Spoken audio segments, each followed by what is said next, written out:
How's it going, guys? So I wanted to share a little testimony, something God did in my life that was really powerful, kind of breakthrough moment. My walk's been crazy. Some of my experiences I've shared on here, some of my testimonies I've shared on here. God's done miraculous things in my life. But the trajectory of my relationship with God has felt as if it was up and down, backwards, forwards. And it's been about 7-8 years now, and I've experienced, some very low points in that time, some rock bottoms, and then a further bottom, right? Things can always get worse, I've found out, but, through all that, God has taught me. And it's sometimes at my lowest point where like my most powerful like experience and understanding has came to me with God. And it seems like he's spoken to me the strongest when I've had nothing to offer but a broken spirit and a bunch of mistakes, right? And I think there's some biblical precedence to that, that we don't earn God's love, but we have to receive it. And when we have nothing to offer is when we're really open to realize like there's no exchange for this experience. Like I didn't earn it, right? And so for me, there's been like 3 or 4 times in my life where God has really broken through, and all those times is when I wasn't doing very well. This one in particular, like I was kind of coming out of a season. So just for a little backdrop, I guess I don't need to be in a rush. Whoever wants to hear this story, I just want to get a little more down to the ground and real, and not so much a teaching, but there will be some good takeaways with this, because whenever God speaks, there's so much more than just what's being said. And I believe that it's an invitation for us to dive deeper, to get more understanding. But a couple words from God can mean so much, especially at the right time. And this was one of those experiences that I had. But so I had been in and out of rehabs, well, specifically discipleship programs, but they cater to people who are struggling with life controlling issues, mostly drugs and alcohol, but sometimes it can be other stuff as well. And it took me 3 tries to complete this program because it's a year long, really structured, a lot of things you got to surrender. You're working, Bible study, getting mentored, just a whole bunch of stuff. And plus you're trying to get through all these root issues and, bad habits, addictions. Mine was opiates, specifically heroin for the longest length, but this last time, fentanyl was what I was really hooked on, also meth, and everything else pretty much I've had seasons or experience with.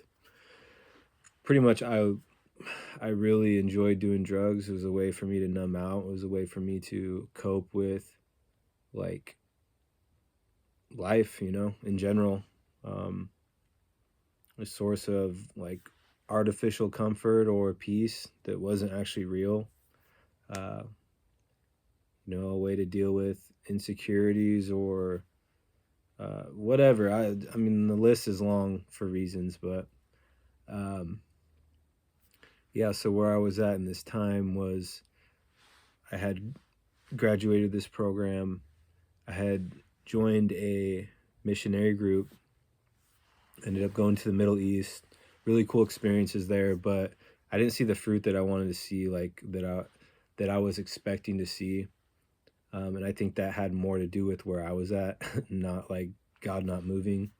But that's kind of the whole purpose in this, is like I had to go through another humbling process of not starting back at square one, but there was things that I had missed, lessons that I hadn't learned yet that I thought in my pride that I understood because I intellectually understood them, um, but I wasn't walking them out. I wasn't able to grasp them in like a real functional way.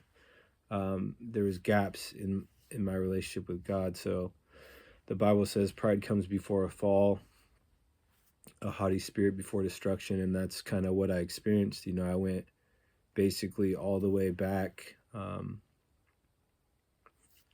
into drug use, into uh, the gang stalking stuff started again, probably 5 months into me using again. So it took a while before it got really bad again. But yeah, I was coming out of that. So this is a lot. This is a lot of background info. Hopefully, I'm not boring you guys, but there's so much more I can say.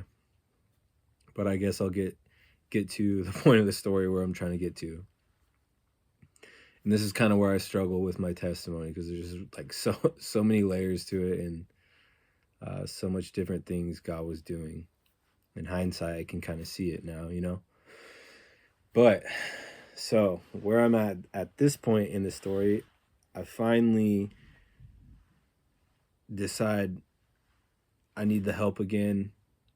I trying to humble myself at this point. I get back in this program, and yeah, there's so much more. But I was a couple weeks into this program, and just like things had gotten so bad with my addiction and the gang stalking and the spiritual warfare, like to levels that I had never experienced before, and it just pretty much slapped the taste out of my mouth, and humbled me in a different way than I'd experienced, in the best way too. I mean, it wasn't fun to go through, it wasn't enjoyable, but now I can look back and be like, yes, I needed that. I needed every single bit of it. And oh man, it got so bad, you guys. Like, I haven't even went to the details of it all, but I'm in this program, back in it for the fourth time now. And there's one night where we kind of had like a structured schedule to where after dinner sometimes we would have guest speakers come in, and so this was one of those days. An author had come in that I know him, because I'd been around the program and at their church and stuff like that. Really cool guy, but he basically took biblical principles or storylines from the Bible, but he was really talented at writing like poems and rhymes that had like a point to the whole story. So it's basically kind of like the same concept of how Jesus took parables and told a story that underlined some key points and there was like a takeaway with, right? So this was one of those times, man, and like God really used him in this time, because the story was about, I'll give you the gist of it, and then I'll hopefully get to some points here.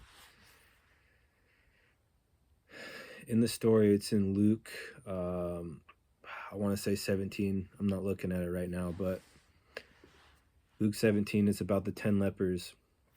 So Jesus is walking along, and there is 10 lepers, and they call out to him, have mercy on us, Son of David, have mercy on us. And they're calling out for healing. And Jesus tells them, he says, go and show yourself to the priest. So he gave them some instruction that required faith, right? It wasn't, he didn't heal them right then on the spot, but he was like, go do this and you'll be healed. And so all of them obeyed, right? So all 10 of them left. And the story kind of goes on. It's not a very long story, but like I said, sometimes God doesn't need to say so much to get a huge point across. And there was one person out of the 10 that came back, and it says that he was praising God. And there was one that came back to Jesus and thanked him for what he had done. And it's like, it's hard to describe how I was feeling inside, but it was such a strong, like,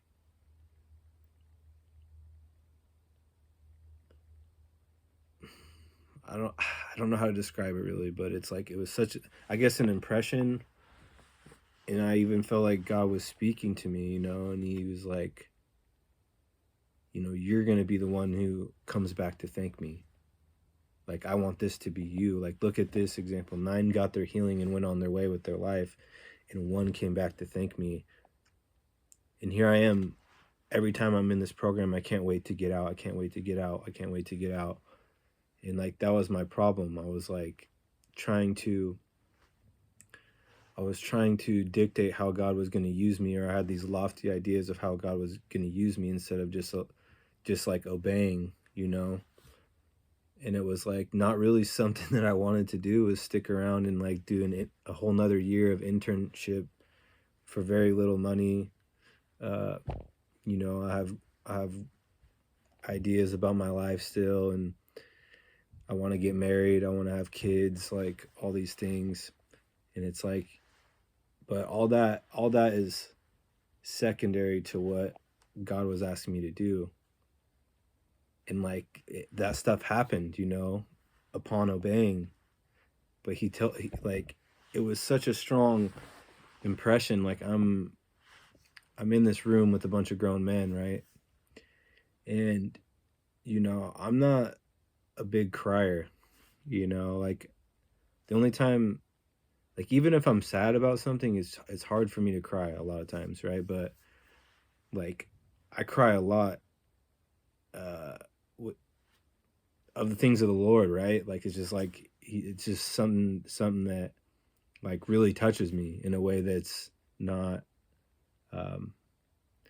not normal for my like personality, but I was like ugly crying, sobbing.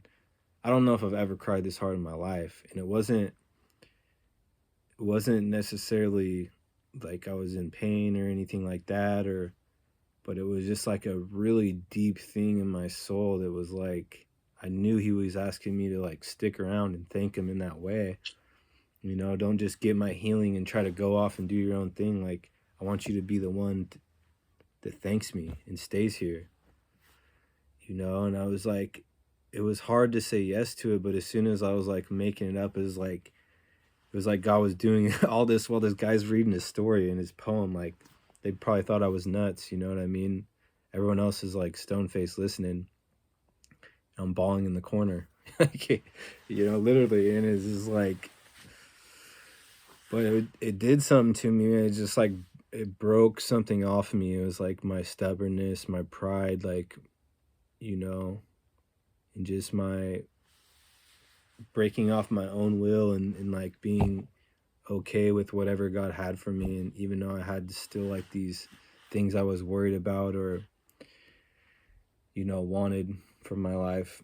And it's like God had a plan for all those things too. That's the goodness of God and his plans. Like sometimes the blessing only comes through the humility. It says he who humbles himself under the mighty hand of God, in due time God will exalt him. This principle is echoed all over scripture. He who takes the low seat, there's a parable about the person who takes the high seat and gets embarrassed and shamed in front of everyone, and he who takes the low seat gets honored in front of everyone. And it's like, I believe like there was things that God was not allowing in my life until I learned this, and ever since then I've been able to stay off drugs. I've been, free of the gang stalking. I've got married. I have a kid. I'm trying to buy a house. All these things that were like impossible in my life just a few years ago. It's been about 3.5 years since this story that I'm telling has happened. And it's like I haven't done anything crazy other than just try to do the right thing, try to be faithful in the little things that God's given me, and there's so much more I can say, but I wanted to share that. And I also wanted to share a little bit about, what kind of like my view of like being a leper and how it correlates to being a drug addict, because so being a leper in Jesus's time, um, they would be banished from normal society. So normally they were living outside of like the towns or the cities in their own little like camps, leper camps, leper colonies, right? If you've ever heard that term, and there's like so many parallels with drug use, right? And it's like when you're in hardcore addiction, it's like you are in a way banished from normal society. You don't participate in the same things that normal people do. You're forced in these communities, and I'm not saying like, oh, like poor me as a drug addict. Like I know that I made choices to get me there. It's not the same as like having a disease, but there's a lot of parallels and similarities to like how it's perceived and how like it actually plays out in someone's life, so it's cool because this is like, I've faced some of these things, right? So I've been in homeless camps, I've lived there, I've lost my circle of friends and kind of been banished from my own decisions, but still I can relate with that. Often they're separated from their family or their spouse or their children because of this disease. It's like it pushes them out, They're unable to work or participate in normal community life. Like you're living alongside all these things, life's going on as normal, right? But it's like you're not included in those things, right? Because of, obviously in this case, it's a disease, but addiction runs a parallel line with that. You go through like public humiliation as a leper, right? So they had to identify themselves as unclean as people approached, right? And there's reasons for all these things, right? They wore torn clothes, their hair was unkept, they had to cover their face, right? And so this is like all just very like shameful things that a life of a hardcore addiction, like people will relate to this big time. I mean, I've been all in all these things and felt like this, the same feelings that that would accompany someone with leprosy is the same things that someone with addiction would feel, right? So these are all things that I've kind of looked into today, right? So this is kind of some takeaway for me as well. Like God spoke this years ago, but I'm realizing there is even more to the story and why he chose it in this way. Speaking to my current circumstances and what he wanted me to do, the issues that I was facing, like all this has been unpacked over years. But in the moment, I just needed to hear, I want you to be the one who thanks me in this way. And I knew he was talking about like serving in this ministry. And I'm still there. I'm still there to this day. I've got to a place where I went through the internship and then recovery coach and then different coordinator positions. Now I'm the second. I'm the second in charge, under the director. So we'll see what happens. But there's more to the story, and it's unfolding still. And this is also goes into. So I talked about the shame and the public humiliation. So it was a brand that they couldn't escape. Everywhere they went, this followed them, and it feels the same as an addict. You're never able to shake it. It's always on your mind. Like other people start finding out and knowing you as like, oh, he's a drug addict. Oh, he like it just becomes this label, right? And then religious exclusion. Lepers were barred from going to the temple. They couldn't participate in worship or sacrifices. They were seen as ceremonially defiled, and many believe leprosy was a punishment from God. So it's like all these things made them feel like they couldn't have a relationship with God, you know, because of what they were going through, right? And addicts feel the same way. You know, I felt like that before, for sure. Like I felt like I had to get cleaned up to come to God. I had to feel like I had to be good enough to be accepted by God, or you know what I mean? Where it's really like Jesus is the only thing that can clean us. And we come to him dirty for that reason. You know, Jesus came to call the sick, to call the lost to repentance, not the righteous. Right? So these are things that Jesus was establishing that were outside of the normal religious norms, and like that's why a lot of people didn't understand Jesus's teachings, or didn't agree with them, especially, you know, the religious leaders, because it rubbed it against so much traditions of men, you know, and it wasn't the true heart of God. Because Jesus went and touched them and healed them, which they weren't supposed to be touched. They weren't supposed to be interacted with. Like they were supposed to stay at a distance from them at all times. And Jesus healed them all, even the ones that didn't come back and thank him. So another repercussion of this is economic suffering. You know, they didn't have steady work. They depended on the charity of others, so living off others. And they often, like I said, they had to live together in like colonies, you know, leper colonies. And poverty was almost a guarantee. Same thing of addiction, right? Okay, so the emotional and psychological toll, constant rejection, loss of identity and dignity, loneliness and despair, feeling forgotten by both man and God.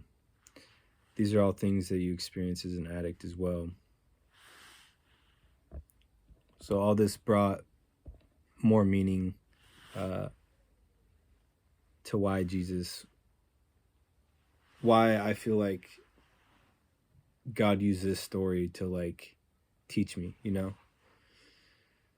And so, like I said, this was shocking to people because he touched them and he restored their health, but it also made a way for them to have community, to worship, to have dignity again, you know? He basically reversed the social, spiritual, and physical health of them. Like he gave them life again.